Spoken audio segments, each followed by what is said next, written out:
Bienvenidos a Generación R, un podcast patrocinado por Rochas que quiere recorrer ese hilo intangible que une la vida de mujeres, madres, hijas, primas, amigas, tías, y que quiere hablar de esa geografía sentimental hecha de consejos, de recetas, de supersticiones o de aprendizajes que queremos traspasar a las siguientes generaciones. Bienvenidos, esto es Generación R. Hoy tenemos con nosotros a Vanessa Lorenzo. Bienvenida, Vanessa. Gracias, Amaya. Yo crecí viendo tu cara en las portadas de las revistas. Has sido modelo, has sido diseñadora, yogi, una yogi completamente convencida y ahora escritora. Así que, ¿cómo estás? Cuéntanos. Pues primero muy contenta de estar aquí contigo y bueno, pues yo creo que feliz del recorrido, sí, no me puedo quejar. Estás ahora que acabas de publicar este libro que se llama Crecer Juntos, que es sobre psicología positiva. Cuéntanos un poco cómo has llegado tú a esto y todo tu descubrimiento para tener esto entre las manos ahora. Pues la disciplina positiva llegó a mí cuando estaba en búsqueda, pues como madre ya, con mi segunda hija con 2 años y la mayor con 4, que empezaba, bueno, pues a generar ahí bien de conflicto en casa. Los terrible twos que le llaman, ¿no? Sí, estoy ahí yo ahora ¿Tú mismo. estás ahí? Y entonces pues empecé, bueno, yo llevaba ya años leyendo sobre psicología infantil y bueno, estos libros también que lees cuando estás embarazada, preparándote un poco para entender qué es lo que va a ser la maternidad, ¿no? Pero cuando realmente te enfrentas a ello y estás ya con las manos en el asador, como digo yo, pues es cuando realmente me di cuenta, digo, madre mía, yo necesito aquí herramientas porque es que esto se me va de las manos y aquí empiezan a suceder cosas en el hogar que no sé cómo gestionarlas. Y entonces había una psicóloga infantil en el barrio que daba unos workshops, unos talleres presenciales de disciplina positiva. Y yo había leído un poquito sobre el método educativo y pensé, pues voy a ir. Y fue un workshop de 2 días, de 4 o 6 horas cada día, intenso, y a partir de ahí pues me fascinó. Porque es un método pues que al final habla de sentido común, pero que luego te lo puedes llevar a casa de una manera pues práctica y que me está ayudando, me sigue ayudando y que bueno, tengo mucho que aprender. Pero me acompaña y pues quería pues, poder compartir acompañada de esta psicóloga infantil, Angélica Joya, pues en un libro compartir todo esto que yo aprendí en 2 días y indagando más, pues cómo acercarte a la disciplina positiva y cómo poderla llevarla al hogar. ¿Qué es lo que te parece que sería la base para decir de la psicología positiva aplicada a la educación? O sea, sí. así Es un método que se basa en el respeto, en la conexión y en el que entiende que todo ser humano necesita formar parte de un grupo y sentirse útil. Entonces se contempla la familia como un grupo en el que el respeto es fundamental y se fomentan pues, valores, autoestima y de una manera poco convencional, diría, o se aleja de métodos educativos que a lo mejor estamos nosotros como más acostumbrados, ¿no? El castigo, el amenazar, ¿no? Que nuestra cultura pues, ha estado como muy presente en la educación, ¿no? Entonces bueno, tienes como que reaprender a comunicarte porque también eso, aunque tú ya sepas que no es bueno y que no te gusta caer ahí, pues caes porque forma parte de nuestra sociedad, ¿no? O sea, que te ves de repente repitiendo una de esas frases que pensabas que no iba a decir nunca, me imagino. Yo es que hace un tiempo escribí un libro sobre las frases de madre. Yo tengo con mi madre una buena relación, pero a la vez muy tensa, y ella me sigue diciendo muchas de esas frases, ¿no? Y de repente tú te ves como madre diciendo, y yo eso, ¿qué dices? Estas cosas que nos decían, no, te voy a dar una razón para que llores de verdad, después de que te has caído. Exacto. O sea, es que era como, ¿pero por qué? O sea, bastante tengo, ¿no? Sí, sí. Entonces me imagino que es en parte evitar toda esta especie como de herencia, ¿no? Sí. Tú te has educado en eso, me imagino que como todos, ¿sí? Al final es como que la teoría tú te la sabes, tú entiendes dónde tienes que no caer. Y entiendes que una comunicación desde un lado positivo y desde fomentar la autoestima,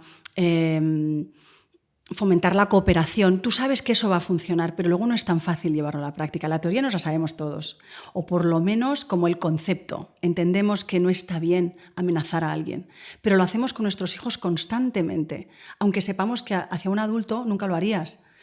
Pero nos permitimos hacer cosas con los niños que nunca le haríamos a un adulto, ¿no? Entonces la disciplina positiva apuesta porque cambiemos también esa manera de relacionarnos con los hijos.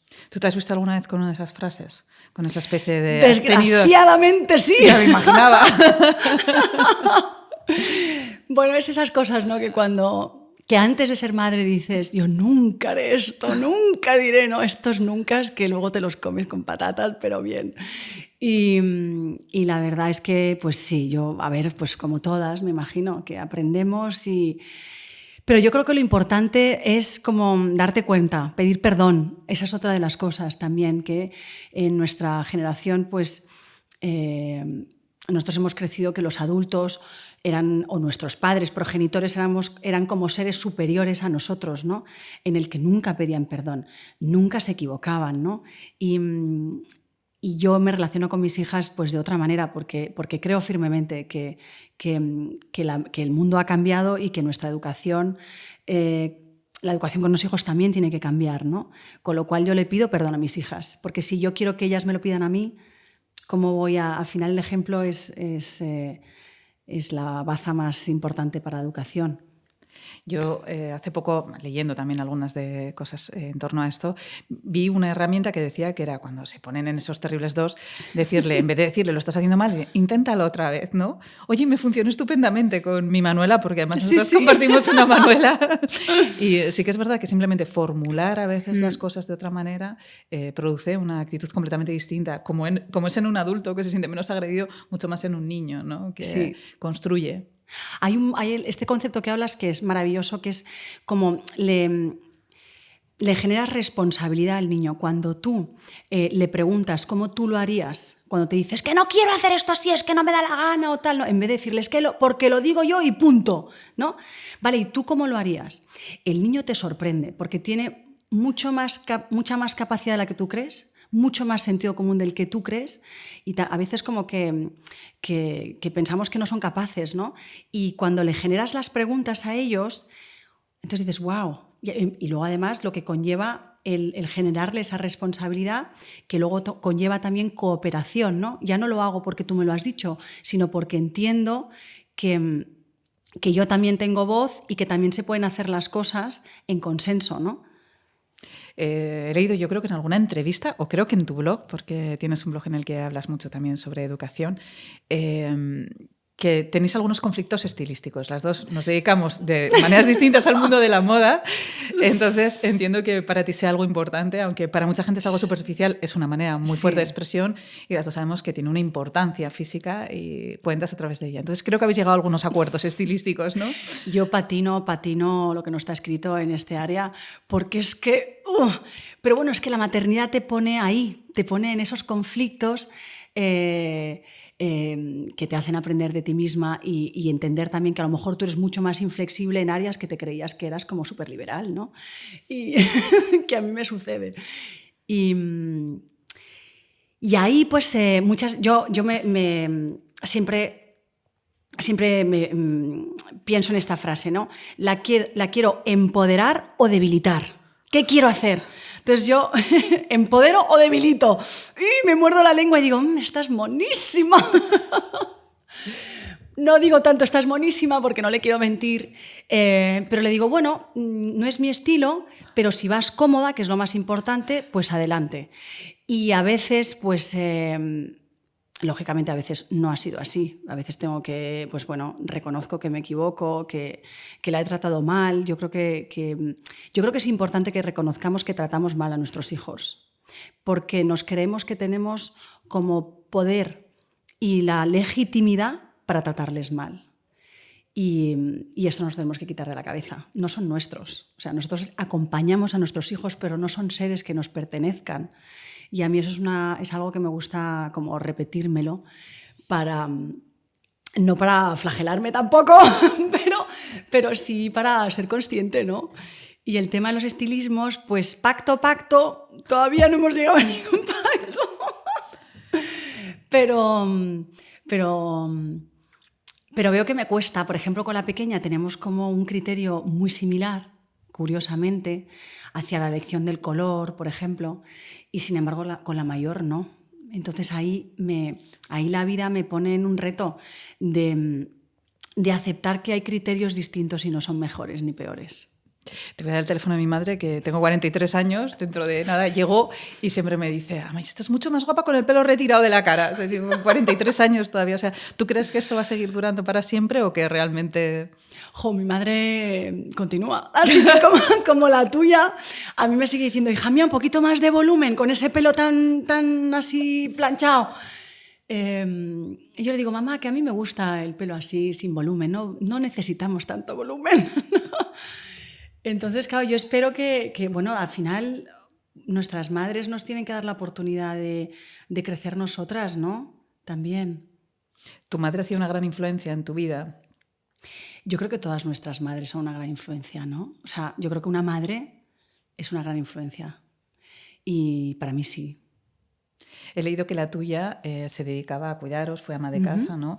En tu caso, la conciliación no creo que sea tan sencilla, porque modelo, me imagino que habrás tenido diseñadora, mucho evento social, que además no entiende de horarios y no entiende de niños. ¿Cómo has llevado toda esta parte? Para mí la maternidad ha sido una renuncia, pero lo digo desde un estado feliz. O sea, lo que pasa que es verdad que las renuncias, pues lógicamente también te hacen entristecerte en algunos momentos, porque sabes que hay una parte de tu vida anterior que ya nunca volverá. Pero lo haces con gusto, porque lo haces convencida de que es lo mejor para tu familia y es mejor para todos, ¿no? La conciliación en un trabajo que conlleva una vida nómada, pues es difícil, porque quizá por eso yo a lo mejor siento tanta renuncia, ¿no? Porque yo a nivel de trabajo internacional he tenido que decir que no. Pero también entendiendo y sintiéndome muy afortunada de que puedo decir que no, porque hay gente que, lección, claro, que al final no puedes decir que no. Tú pues acarreas tu trabajo, viajas y tus niños se adaptan, y si no estás, no estás, ¿no? Yo tengo la suerte de, pues que bueno, tengo la suerte de poder elegir, de decir que no, ¿no? Y bueno, de quedarme más en casa, y trabajos pues que no requieran de viajes, cruzar el charco tanto. Claro. ¿Siempre pensaste que querías ser madre? O sea, ¿era uno de estos sueños o algo que tuvieses en la cabeza? A mí los niños nunca me interesaron. Vaya. Esta es la verdad. Nunca me interesaron los niños, incluso como que me molestaban un poco. Siempre me han interesado mucho más los adultos. Probablemente me sigan interesando más los adultos que los niños. Lo que pasa es que los niños me parece que son maravillosos para aprender. Y yo nunca tuve esa llamada de la maternidad que a veces yo he escuchado, que hay muchas mujeres que la tienen. En un momento dado, estando soltera, me planteé ser madre soltera, pero yo creo que más por la presión social de que ya empezaba a tener 30 y tantos, digo, es que no voy a ser madre, pero no por una convicción personal, sino por una presión social. E incluso les llegué a plantear a mis padres si me acompañarían en la aventura. Y me dijeron: aquí estamos para todo, para lo que necesites. Luego lo desestimé, porque dije, no, si yo es que realmente no quiero ser madre. Y luego encontré a una persona en la que todo, pues las cosas cambiaron de rumbo y tomó sentido el formar una familia. Y la vida me ha cambiado por completo. Hay mucha presión con eso. Yo sí he sentido esa presión con la maternidad, cuando la gente te pregunta, te dice, esa sensación que has dicho, ¿no? Que de repente es como que hay un tren, un ritmo, y te están hablando todo el rato de él. Sí, porque al final nosotros, pues biológicamente hemos cambiado muchas cosas, pero a nivel la fertilidad no ha cambiado. O sea, la sociedad ha cambiado tanto y nuestra fertilidad sigue siendo la misma. A mí, cuando mi ginecóloga me dijo, tú sabes que a los 20 y pocos, no sé si me dijo 22 o 23, la fertilidad empieza a bajar. Digo, ¿y cómo es posible que no hayamos cambiado la humanidad? Si con 20 y pico tienes que estar todavía estudiando. Digo, es que claro, ¿sí o no? Sí, desde luego es un ritmo que no... Es un ritmo como que no casa con nuestra naturaleza. Y entonces es ahí un conflicto, ¿no? A cómo la sociedad ha cambiado y cómo nuestro físico, o sea, nuestra fertilidad, nuestra biología no ha cambiado. Entonces es complicado esto. El hombre no tiene presión porque siempre podrá y nosotras tenemos un pressing de timing bestial. Y tú, pero esto no lo has vivido, ¿sabes? Tú has sentido más, o sea, tú has sido madre cuando todo ha encajado, ¿no? Es lo que decías. Yo he sido madre mayor. ¿Con cuántos años? Con 30, tuve 30 y... ¡Ay, Dios mío! 37 la primera y 39 la segunda. No, me parece que yo en la mía ponía madre embarazada geriátrica. O sea, el término embarazada geriátrica, que yo cuando lo leía decía, Dios mío, ¿podían buscar otra palabra un poquito más suave, por favor? Claro, cuando te enfrentas a un embarazo con estas edades que tú te sientes tan joven, pues porque nuestra sociedad ha cambiado mucho y empiezan a decirte embarazada, bueno, te tienes que hacer esta prueba para ver si genéticamente los cromosomas del niño, porque claro, esto es un embarazo de riesgo. Digo, ¿perdona? Pero si yo me encuentro estupendamente. Dices, ostras. Ahí es cuando te enfrentas realmente a ese conflicto de cómo tú te sientes y la postura que tú tienes en la sociedad, ¿no? Y realmente, biológicamente, cómo está tu cuerpo, ¿no? ¿A ti, por ejemplo, el yoga te ha ayudado a esta sensación de juventud que dices que arrastras? ¿Cuándo llegaste al yoga y cómo? Yo llegué al yoga hace más de 20 años ya, madre mía. Y en Nueva York, porque necesitaba como una práctica que me hiciera sentir bien y que también estaba muy implantada en Manhattan. O sea, era una cosa como que no solo en la industria de moda pues había mucha gente que practicaba, sino también era una ciudad que te lo ponía en bandeja, porque habían millones de centros. Entonces empecé ahí en Manhattan.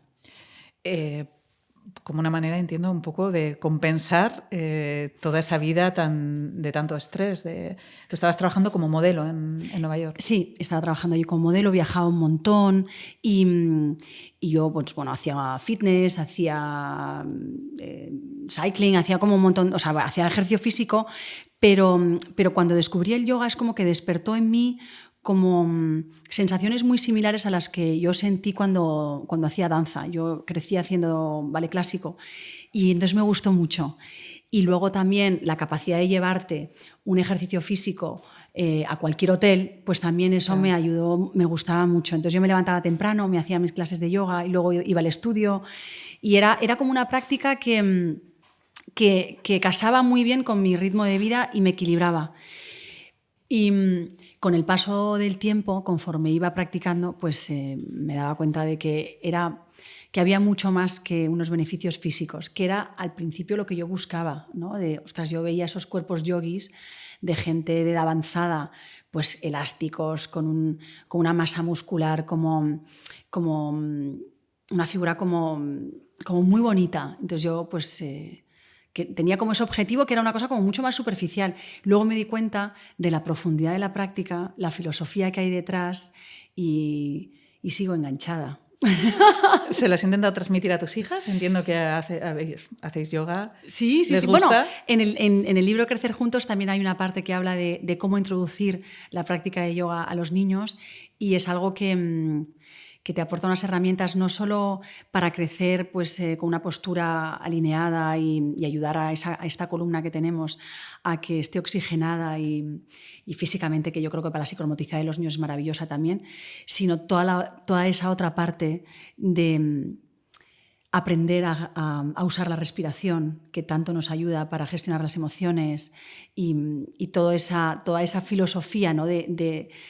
que es difícil en niños, pero yo creo que son lenguajes que cuanto antes te lleguen, luego también de mayor, pues te ayuda un montón. Yo ojalá hubiera entendido este lenguaje del yoga, ¿no? De que tú puedes gestionar tus emociones, que tú puedes provocarte momentos de paz o de furia, que eres tú el que tiene el control, ¿no? Y que la respiración es una herramienta valiosísima que se aprende a usar.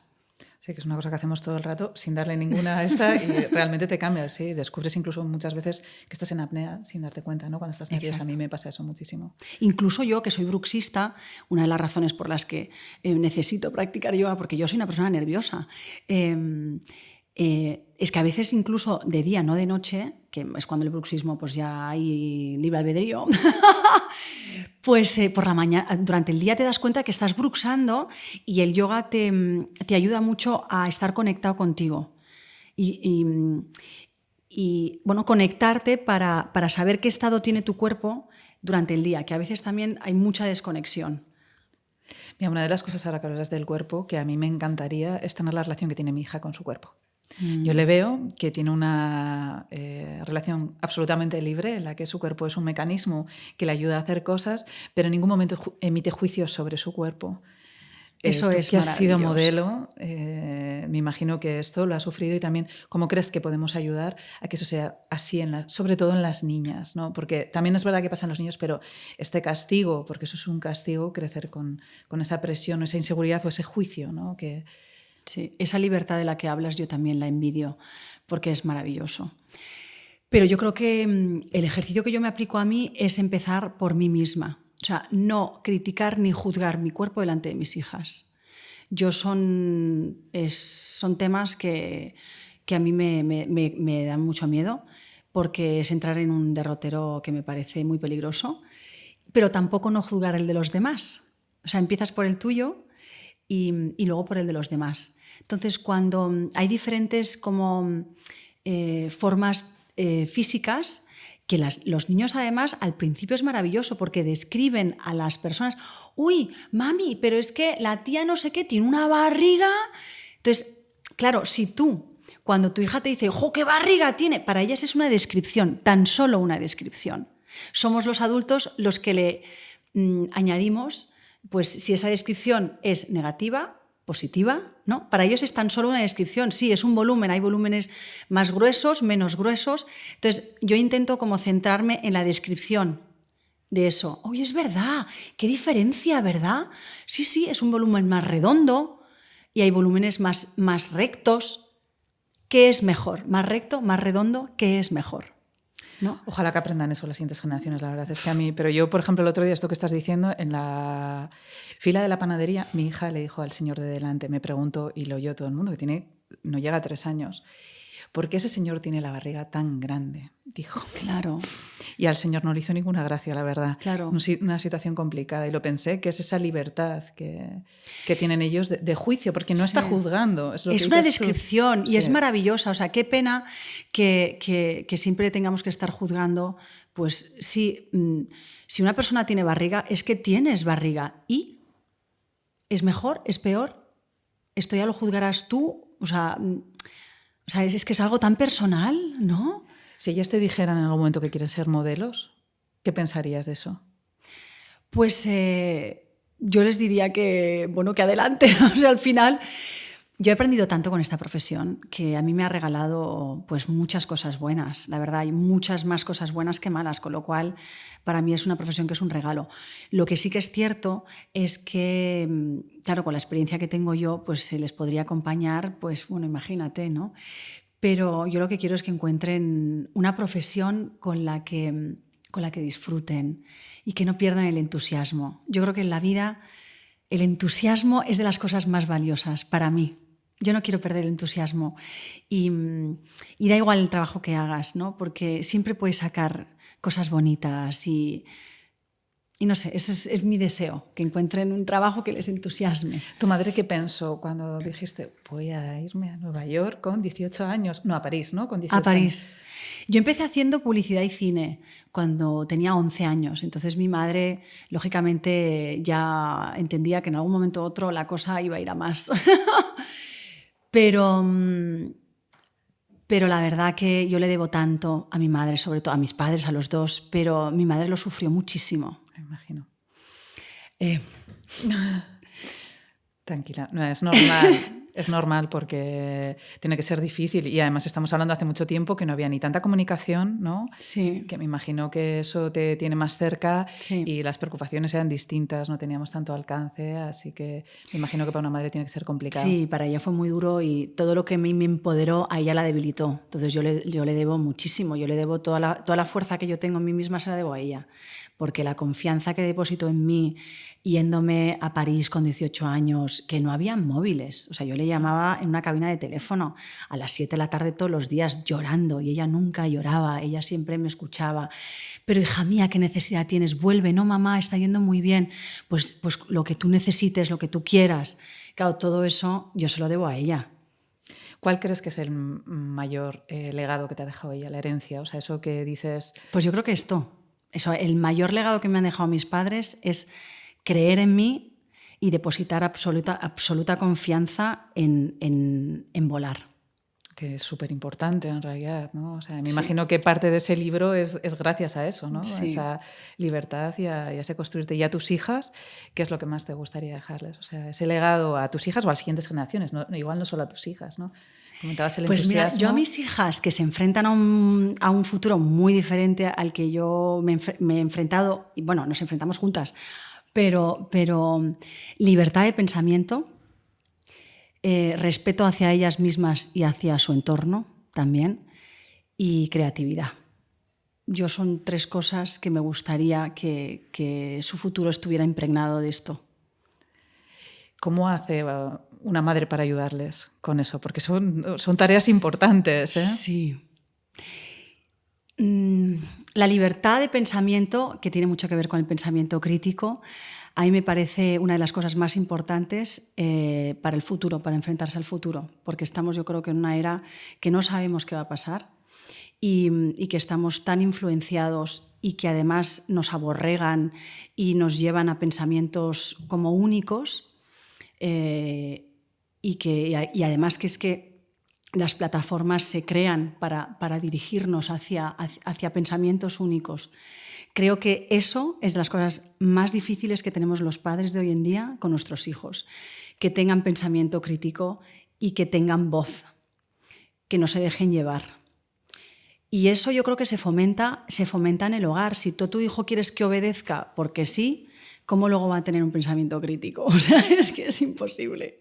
Entonces, o les haces partícipes en tu hogar de que tomen decisiones en común, de que haya consenso, de que se respeten, pues eso, desde un estilismo que es distinto al tuyo, hasta fomentar también su responsabilidad, ¿no? De que ellos se sientan capaces de que pueden hacer cosas distintas, de que pueden ponerte en duda. Si no puedes poner en duda a tus padres, ¿cómo lo vas a hacer a unas redes sociales, a una información? Si tú le has dicho a tu hijo, ¿qué lo digo yo? Porque soy tu madre. Claro, esto, un pensamiento crítico, ya lo has anulado, ¿no? ¿Y tú qué piensas? ¿Tienes otra forma? ¿Cómo lo harías? ¿No? Entonces yo creo que todos estos mensajes creo que son importantes.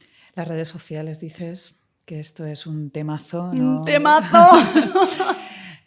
Tienes razón, todo como hacen un embudo para que veas lo que quieres ver y luego además están pensadas, por ejemplo en el caso de Facebook e Instagram se ha demostrado que son dañinas y que saben que son dañinas para las adolescentes, sobre todo para las chicas. ¿Cómo vives esto? Porque también tienen cosas muy buenas. Claro, pero es que son herramientas que para la creatividad es maravilloso. O sea, puedes compartir al mundo de una manera, imagínate, no llegas a cualquier rincón del mundo y puedes compartir muchas cosas valiosísimas, pero tiene ese lado oscuro que es terrible, ¿no? Y yo, que tengo 2 hijas, una de 6 y una de 8, pues yo empiezo ya a darles mensajes de que, pues por ejemplo, cuando quieren jugar a algo en el iPad, ¿no? Que yo les dejo 15 minutos y les pongo un timer. Entonces yo les digo, ¿ves cómo estás poniéndote? Que se ha acabado el timer y tú te pones súper nerviosa. ¿Sabes por qué? Es porque esto es adictivo, porque esto te controla. Entonces, y yo les digo a ellas, la palabra adicción es difícil, pero mamá, ¿qué significa que es adictivo? Pues que te estás poniendo nerviosa porque quieres seguir y ya sabes que tenías 15 minutos, pero quieres seguir. Has visto que es difícil controlar, que tú quieres seguir y te gustan otras cosas también, te gusta jugar a otras cosas, pero de repente solo te quieres jugar a esto. Entonces, intento como explicarles, yo estoy ahora mismo en el tema de que entiendan que eso es adictivo, porque es adictivo. Sí, completamente. Ya entraremos en el derrotero. Identidad digital, soy una persona, o sea, muestro una persona que yo no soy realmente, que eso es un derrotero complicadísimo. Hay que leer mucho, hay que informarse, hay que... bueno, pues al final yo creo que los psicólogos nos van a ayudar, ¿no? Personas que ya están estudiando pues estas patologías incluso que están surgiendo, que son nuevas.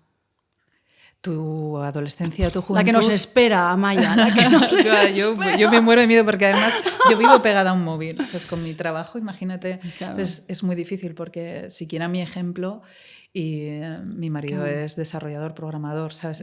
Somos dos personas pegadas a un teléfono, me parece muy complicado. Porque lo que decías del ejemplo, estoy completamente de acuerdo. Mi hija es muy pequeña y dice gracias y perdón, porque nosotros decimos mucho gracias y perdón, eso es así. Claro. Pero claro, mi marido y yo estamos siempre pegados al teléfono, así que ya veremos cómo lo hacemos. Que ellas ya me dicen, pero ¿por qué tú estás con un móvil? Es una pantalla también. Claro, lógicamente son listísimas, como todos los niños, que son más listos que el hambre. Entonces, claro, les dices, ya, pero es que yo estoy trabajando. Ya, pero ¿y por qué es más importante trabajar que jugar? Y te quedas muerta. Porque claro, dices... Claro, es que claro, te ponen unos retos, es que es muy difícil gestionar la tecnología, el tiempo que es adecuado, sobre todo, ¿sabes? Porque luego, como cada familia tiene una forma de educar y es muy difícil ir en contra de algo que nos está... ¿Cómo diría yo? Una palabra que nos está invadiendo. Y entonces ir en contra de la ola es muy difícil, porque tú te vas a un restaurante y todos los niños tienen un móvil. Entonces, claro, mis hijas ya que empiezan, en 6 y 8 años están hasta los mismísimos de que ellas tengan que estar dibujando, escribiendo y los niños de al lado tengan un móvil. O sea, es que me quieren matar. Entonces, claro, yo digo, bueno, si hubiera alguien por encima que dijera, se ha acabado, los niños no pueden ver, pues a mí me ayudaría. Egoístamente. Yo no tuve tele porque mi madre pensaba esto y también te digo que cuidado que te hace sentirte un poquito rara. Sí. Porque yo había muchas cosas que no entendía de mi entorno, claro, porque no estaba expuesta, no sabía lo que era el fútbol, por ejemplo. Recuerdo la primera vez que vi un partido de fútbol y pensé... en casa de unos amigos y lloró el hijo de estos amigos y yo pensé, ostras, el fútbol no es como el escondite, que era una cosa que se jugaba en el patio del colegio. Hay algo mucho más que implica a la gente. Y cuando llegué casi se lo conté mi madre, mi padre, dijeron, vamos a comprar la tele porque esta niña se nos está quedando un poco en paralelo. O sea que también yo creo que hay una parte que... No les podemos ni aislar, ni lógicamente tienen que estar expuestos a la tecnología. Yo creo que la tecnología... bien usada, yo creo que es maravillosa, ¿no? Está claro que, bueno, es brutal. Pero yo creo que el equilibrio es difícil, ¿eh? Entender dónde están los límites del uso de esa tecnología en edades tan tempranas, yo creo que es difícil de gestionar. Sí, lo veo. Y sobre todo nosotros que... o sea, yo te digo, ni tele. O sea, no es que no hubiera... La gente cuando dice consola, digo, ojo, de consola. En mi casa es que ni siquiera había una televisión. O sea, nosotros podemos comparar. Claro. No, te has educado en una cosa completamente distinta. O sea, tus referencias y tu adolescencia, que es una época tan complicada, pues es completamente distinta.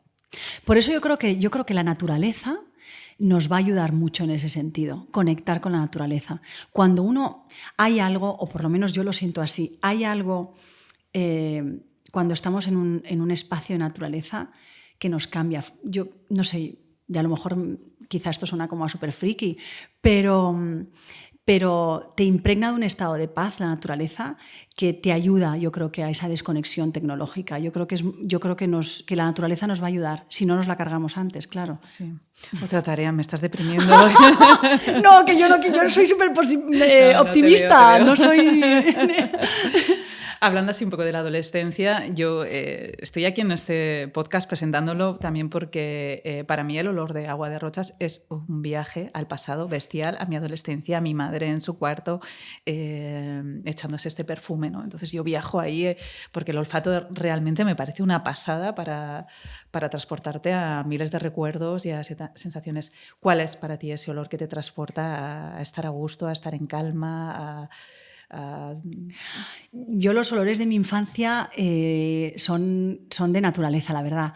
La higuera, la tomatera, nosotros, bueno, yo crecí con muchas horas en el campo y entonces pues a mí esos olores me causan como paz y me encantan. Bueno, mi abuelo tenía un huerto y entonces cultivábamos pues muchas cosas y esos olores pues a mí me trasladan a la infancia y me causan paz. O sea, que es tu manera de estar en casa, ¿no? De Sí. volver al campo. Me imagino que es algo que llevas hasta ahora, ¿no? Intentas también transmitir a tus hijas esa especie de amor por el campo, entiendo, y por la naturaleza que lo has dicho. Hay otro también que cuando llego, que es el Mediterráneo, que es el olor de pino y sal, que es el Mediterráneo que también es como que... Es que los olores te transportan, pero no solo te transportan, te generan unas emociones directas. Es muy heavy lo de los olores. Sí, para mí bien y para mal. Sí. Para mí es el sentido más poderoso para hacer eso, sí. El olfato en mi caso, porque no tiene filtro, ¿sabes? Porque las otras cosas es como que tiene una interpretación intelectual, ¿no? Cuando las hago.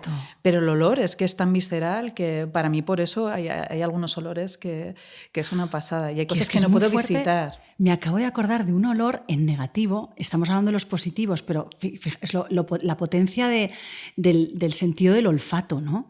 En París, el primer apartamento que yo alquilé, que me sentía más sola que la una y lo sufrí y tal, tenía un olor como a pintura recién pintada, que es un olor como es muy específico, que si entro en algún lugar que tiene ese olor es como que me da un bajón. Que es lo que hablamos, ¿no? La potencia de los olores. Sí, completamente. ¿Y tu madre olía algo? ¿Tienes algún recuerdo así de ella? Mi madre olía limpio. Limpio. A cítricos, yo diría. Eso es una cosa que pasa un montón en España, o sea, y es una rareza, sí, o sea, esto ya... Sí, es común. Yo qué sé, la búsqueda del olor a limpio y el cítrico es una cosa muy rara que pasa en España, no es común. En el resto de países pues hay el gourmand o cosas un poco más florales. Sí, depende, o por ejemplo me parece que en Arabia las flores blancas, ¿no? O sea, incluso para masculino, así que es una rareza y parece ser que el olor a limpio es estar en casa en España, no solo el huerto y la higuera, que también puede ser. Fíjate, pues sí, esos dos olores a mí, sí. Bueno, pues nada, muchísimas gracias, ha sido todo un placer hablar contigo, Vanessa, y nada, a ver si volvemos a charlar y la próxima vez ya tenemos a alguien que nos diga cómo tenemos que hacerlo en redes sociales con nuestros hijos, a ver si nos con nuestras ayudan. manuelas. Bueno, pues nada, gracias, muchísimas Amaya. Gracias, nada de ti. Esto ha sido Generación R. Est-ce que tu m'aimeras?